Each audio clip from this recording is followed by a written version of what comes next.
Ya bilinmadimi charchaginglar? Bizga o'xshab. Ha, salomat bo'linglar. Hop, Alloh muborak qilsin avvalo, ha. Yana ikkinchi marta kelishimiz mana sizlar bilan. Alloh muborak aylasin. Bu joylar aytib o'tganimizda yana bir qaytarib qo'yamiz. Mana bu Rasululloh sollallohu alayhi vasallam tug'ilgan uylar, ha. Kecha aytib o'tganmiz. Alloh taborak va taolo o'sha paytlarda Baytullohda atrofi zalolat badxo bilan to'lib turuvdi. Qiz tug'ilsa o'ldirib, ha? O'g'il tug'ilsa xursand bo'lib, o'zi qizini ham o'ldirib, tug'ilishima o'lib qolgan yo'q u qizni.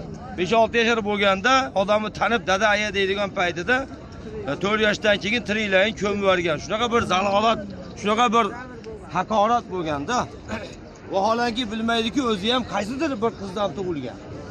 Shu narsaga e'tibor qilmasdan o'ldirib yuborardi o'sha paytda. Xullas kalom, mana shunday zalolat paytida but sanamlarga ibodat qilgan odamlar yarim yalang'och Baytulloh tavof qilgan hamma